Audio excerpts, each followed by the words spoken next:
Hey, all, today we're going to talk about a new type of hypothesis test, but this time we're going to talk about hypothesis tests for categorical data. So far we've been talking about proportions and means from quantitative data sets, but what happens when we have categorical data and we want to do some sort of test on it? We will be talking today about a goodness. This is, in the book they joke that this is badness of grammar, but this is a goodness of fit test.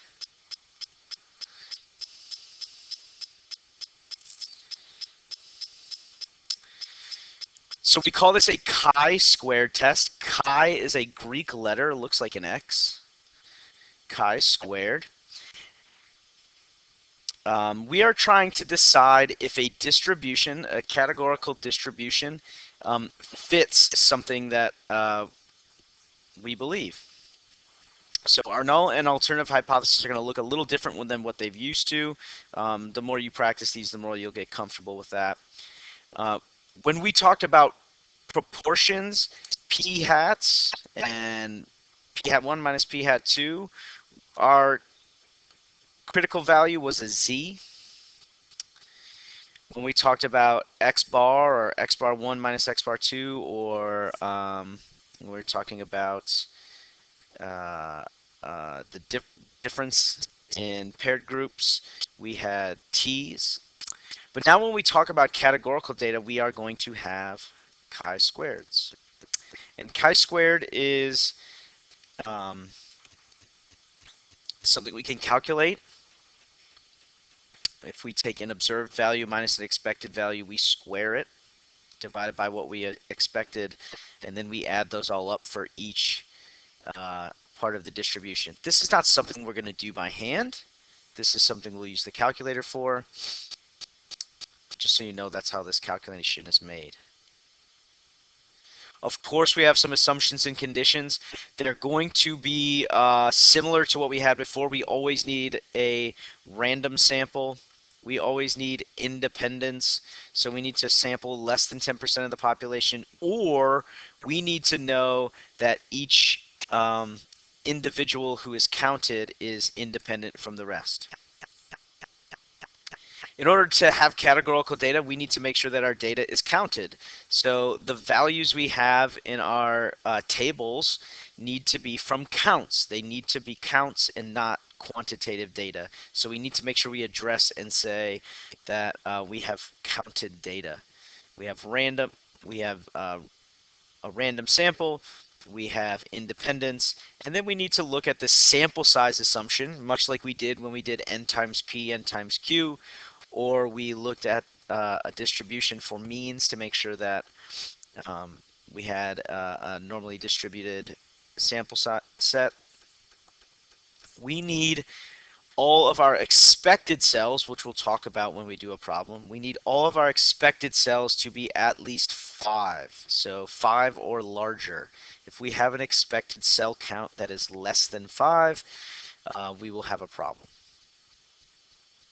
So let's do one of these tests. So here we have collected the zodiac sign of 256 CEOs from the largest 400 companies. I think they call them Fortune 500, but these are the 400 companies. We have 256 CEOs. We asked them what was their zodiac sign, and we have them documented here in this table. This is categorical data because these are counts. These are the number of people who were born as an Aries, the number of these CEOs that were born as a Taurus, Gemini, Cancer, so on and so forth. So if we're planning on doing a hypothesis test, we should document that we have met assumptions and conditions, and so we have counted data.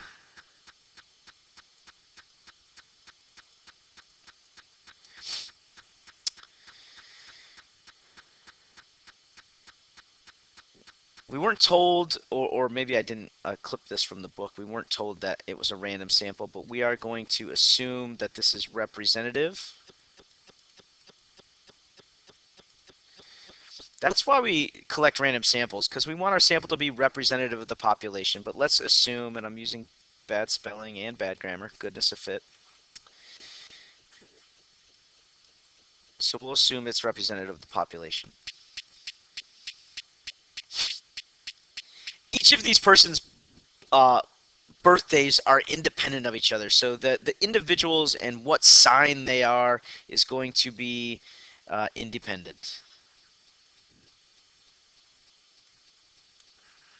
So even if we're not less than 10%, um, each of these persons' birthdays is independent of the others. And the last thing we need is an expected cell count for each of these. So the cells are each of these counts we have. These are our observed counts. So when we actually ask the 256 CEOs, hey, what's your zodiac sign? This is what we actually observed in our study. Expected is what we get when we are using our null hypothesis. So let's talk about our null hypothesis.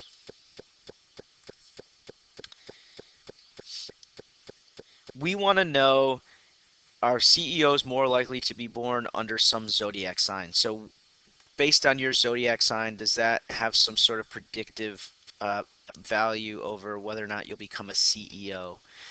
And so that would be our alternative. Would be that would be some indication that CEOs have some relationship to the zodiac sign they were born in. So our null hypothesis here is going to be that the distribution of CEO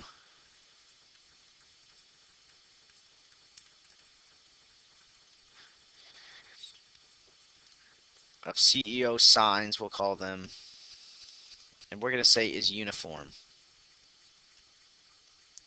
If there's no connection between being a CEO and your zodiac sign, then the distribution of, if we took all CEOs and put them on a distribution, uh, made a bar chart, then it should be approximately uniform if there's no relationship. If there is a relationship, that would be our alternative hypothesis. And we'll just say the distribution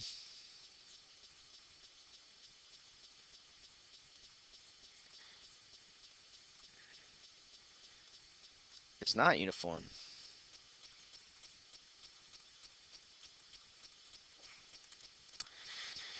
So if it is uniform, and that's the assumption we make, if it is uniform, then each of these zodiac signs will show up 1/12 of the time because there's 12 signs. So we can figure out an expected cell count for each of these by doing 1/12 times the number of participants in our study. There's 256, and we would get 21.333 repeating. And so our expected cell count for each of these zodiac signs is 21.3 approximately CEOs. So all of those are greater than 5.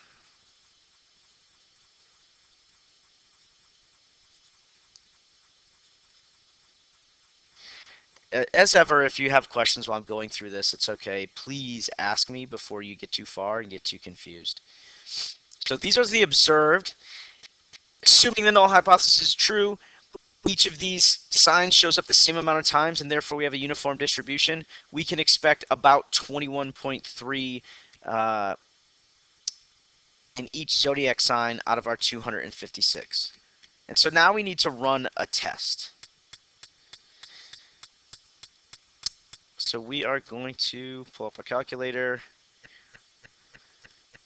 We're going to put some stuff in a table. We are going to put in one column the number of CEOs that belong to each zodiac sign, and I just went in order. It's okay if you don't, because categorical data, the order doesn't matter here. And then I put an expected cell count for each of them. So for each of them, if they're uniformly distributed, the expected amount of CEO, they'll all be the same. They'll all be that 21.33, so I put that in there 12 times. And then I'm going to perform the test, stat test, just like we've been doing for all our other ones. I'll arrow up because my chi-squared goodness of fit test is down towards the bottom. That chi-squared, x-squared, GOF test, that's what we're choosing. And we should write that.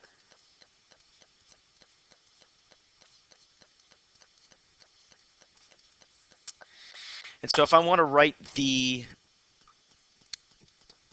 probability notation, um, we don't necessarily have we don't have like a sample proportion or a sample mean. So when we do this, we have to refer to our chi-squared value. So we're looking to see if our chi-squared value is, we'll say greater than, and then we'll get an actual value when we run this test. So our observed list was our list 1. Our expected list with all the 21.3 repeatings is our list 2. And we have a degrees of freedom, which is similar to what we've experienced. It's the number of, in our list minus 1, so 12 minus 1 is 11. And then we can calculate. And so we get a chi-squared value of about 5.09. That's like a z or a t.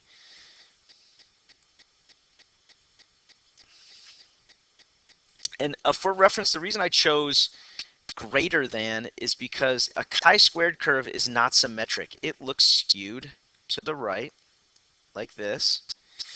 And so we're not going to have some like same amount on either side.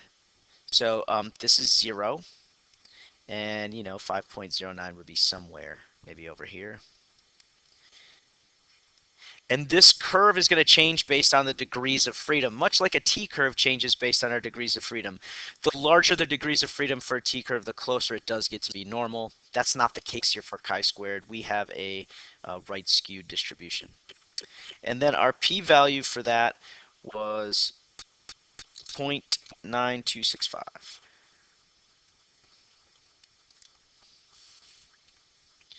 So the way we can interpret a p-value is the same here as it was before. This is the probability that we get a chi-squared value from our sample data if the distribution of CEO signs is truly uniform. This is a really big p-value, 92.7% almost.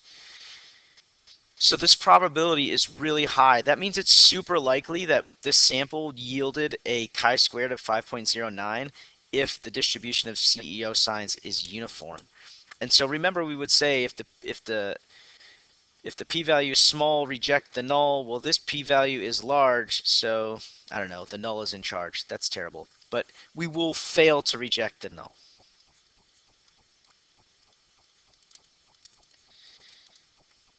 And so what we would say here is there is not enough evidence to show that the executives are more likely to have certain zodiac signs.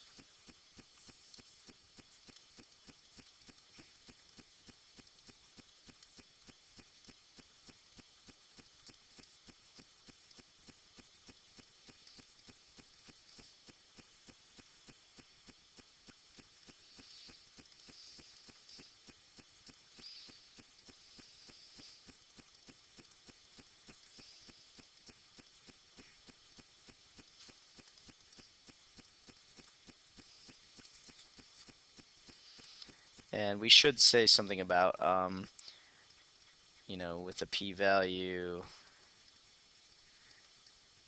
of 0.9265 and alpha is 0.05 because we weren't told otherwise. So we have to do assumptions and conditions like we did in our other tests. We have to interpret like we did in our other tests. We decide to reject or fail to reject like we did in our other tests. The thing that's different here is that we do have a slightly different assumptions and conditions. The way we write our hypotheses are slightly different, and then it's a different test. We have a different distribution, so there are small differences. The process is very similar. So please do make sure if you have questions, ask for help. Make sure you answer the question at the end of this. There'll just be one question at the end of this. Make sure you answer that and then do some practice. Good luck.